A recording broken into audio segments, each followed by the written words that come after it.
What's up, family, friends, and community, and welcome to another segment of Permission to Think. And in this time, I want to share a little bit about how atheism saved my sanity. This will be a quick conversation, but I thought it would be worthwhile. Before we jump into the details, make sure to like this video. And if you haven't already, go ahead and subscribe to the channel and hit that alert notification bell so you can get notified. Also, consider joining one of our community entry points, either through Patreon or through our YouTube membership program. And I'd also want to encourage you to consider volunteering, spending a few hours with us weekly, just to help make sure that we're managing community, cultivating community, and making sure that everyone's being heard. All right, so let's kind of oh yeah, we have merch too. That's also a thing.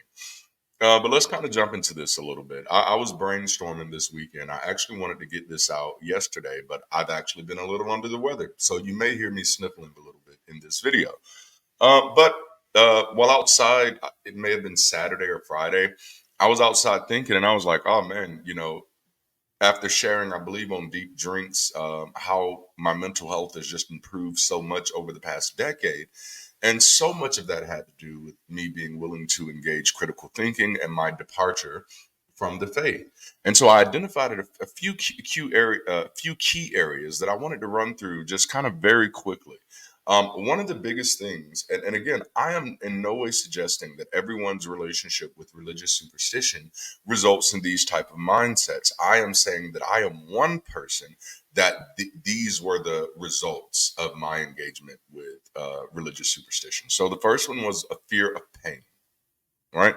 Um, it was this idea that pain was a sign that you're going in the wrong direction, or that pain is a sign that you're doing the wrong thing, or pain is a sign that God is not pleased with what you're doing, or pain, is a sign that the devil is doing something. Either way, it led to a very unrealistic approach to life, believing that I needed a painless life to be happy, that I needed a painless life to be productive, that I needed a painless life to be progressive. Otherwise, anytime I'd hit pain, I'd think that maybe this is a sign that I'm supposed to turn around, that I'm not supposed to be going in this direction. Obviously, that leaves a lot of missed opportunities on the table. And when I say opportunities, I'm not just talking about economic opportunities. I'm also talking about opportunities for self improvement. So then just small things. You start working out and you say, oh, well, this is painful. So this is too much for me to bear. It leads to this idea that somehow I can't handle the pain. My engagement with critical thinking has completely reversed that, and I'm like, no, I can objectively and critically engage whether or not this pain means to turn around or not, right? The other one was the fear of disappointment. Oh, that was a major one. Just constantly afraid that I was disappointing somebody, and that disappointment will lead to rejection or isolation or just anything. You never really know what's on the other side of disappointment, but it was so terrifying, and it was grounded in this belief that I'm just supposed to be happy with everything that happens in life. And again, I'm not saying all Christians believe this. I know the Bible says be thankful in all things, but it doesn't necessarily say be thankful for all things. But in this sense, I'm not even talking about thankfulness or gratefulness. I'm talking about happiness.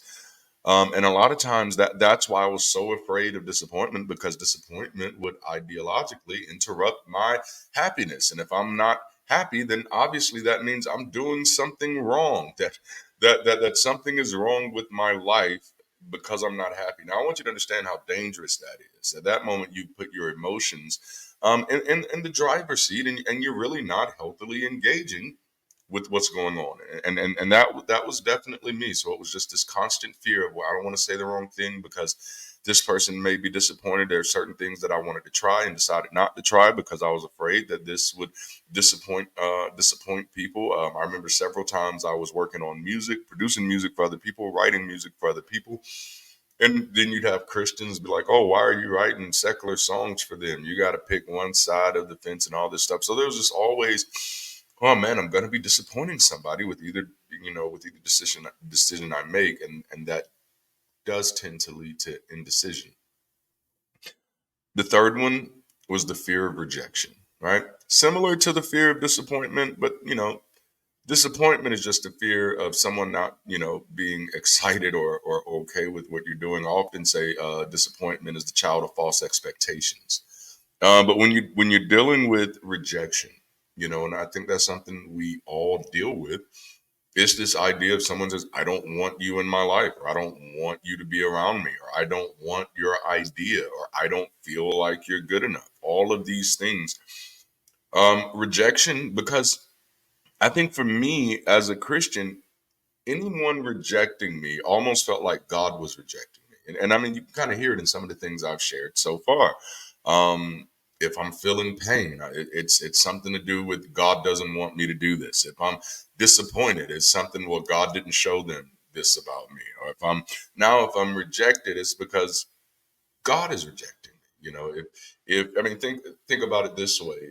There's this opportunity you've been praying about. There's this relationship you've been praying about, and you feel, because that's how easy it is to do, that God has said, "Yes, this is something that I want for you," and that's very dangerous. But you feel that way, and then when you go make that thing known, somebody says, "Nah, that ain't it." And in the church world, you see people do that with relationships. You see people do that with positions. You see people do that with promotions.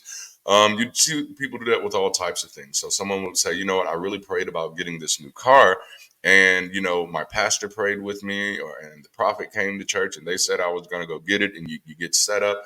And then you go down there and you get rejected. All right. So if you go through that a few times, whether it's you talking to, God says you're going to be my wife. Yeah, that happens. And someone says, "Nah, nah, nah." You know, you go through these things, right? But it's even deeper than that. Just trying to build relationship with people because you're taking them on their taking them at face value on their words. And when I say relationship in this sense, I'm no longer talking about romantic relationships, but just relationships in the ministry. I know for me, mentor relationships were big for me. I was constantly searching for a mentor, and part of that was my own father issues, if you will. But I was always looking for a mentor, and I was always afraid to share certain parts of me because I'd be like, if I say this, they're going to reject me.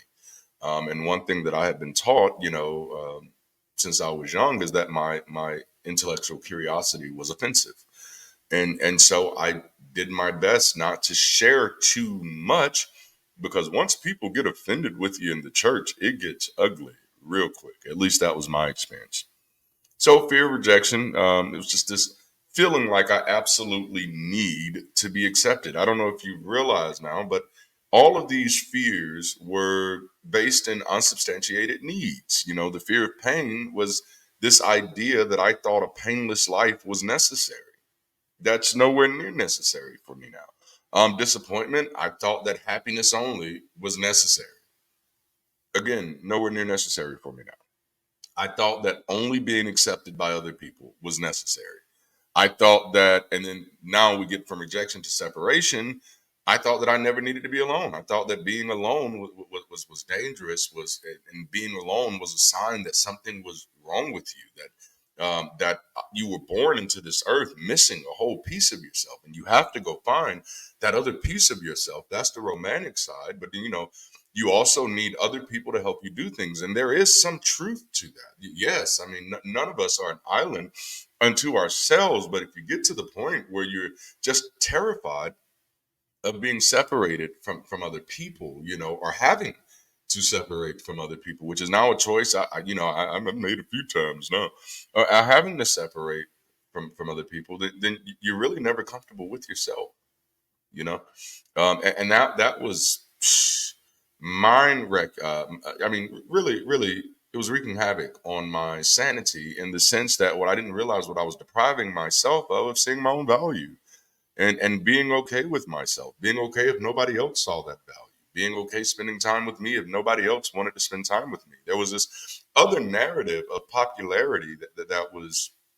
that had been surfacing in the churches I was a part of for a very long time. And it was something that never really jailed well with me. And then one day I realized, I was like, oh yeah, we're being led by class clowns. the majority of the pastors in my context were probably all C and D level students who just laughed their way through school. And this is why they have nothing of substance to say. But this is also why most of their churches have become so cliquish, cliches, and just popularity cults, cults of personality, because that's what it was in high school. And so many of them are just reliving their glory days. And I decided to get up from the children's table. So the next one was fear of failure, that I needed only to succeed. That was probably a big one for me. Again, just like with pain and disappointment and rejection and separation, I felt like all of these things meant that God wasn't pleased. If I failed, that means God wasn't in what I was doing. I mean, this is literally what we preached. Only what you do for Christ will last.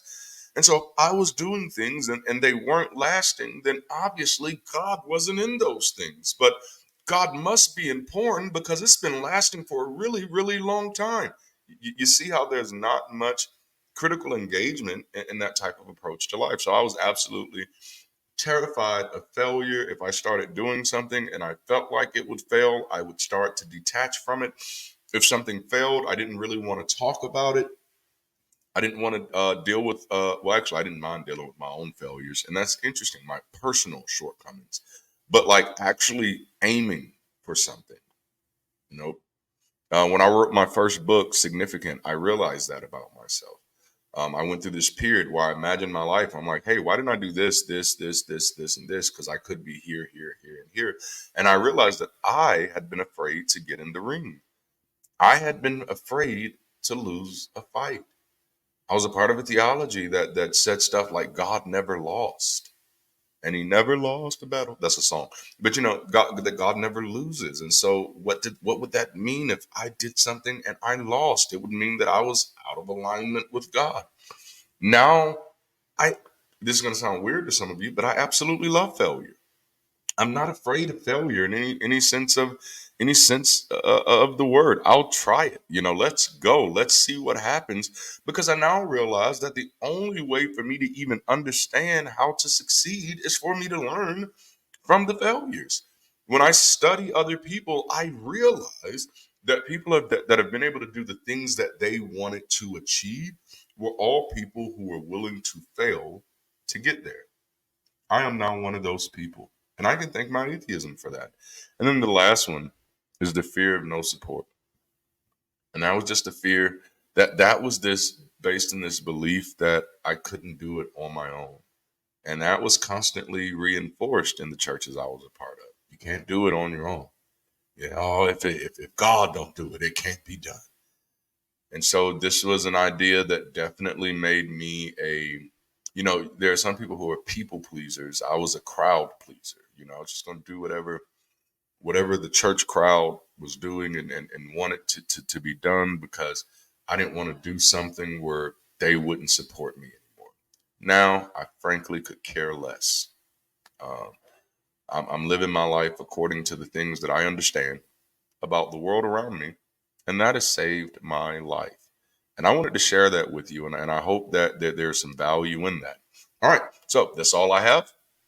If you haven't already, like this video, subscribe to the channel, hit the notification bell, consider joining one of our community entry points, such as through Patreon or our YouTube membership community. Consider looking at some of our merch, and I'm getting ready to add a new design called Grill Master. It's going to say Grill Master, Sacred Cow Grill Master. Yes, it's dope. I know. So be on the lookout for that. And also, hey, we need some volunteers. Help us build intentional community for secular people, unbelievers, skeptics, people who are deconverting, deconstructing. Let's create safe, soft, and secure places for people to land, grow, and explore. All right, guys, until next time, keep rising, stay progressive, and stay beautiful. Holla.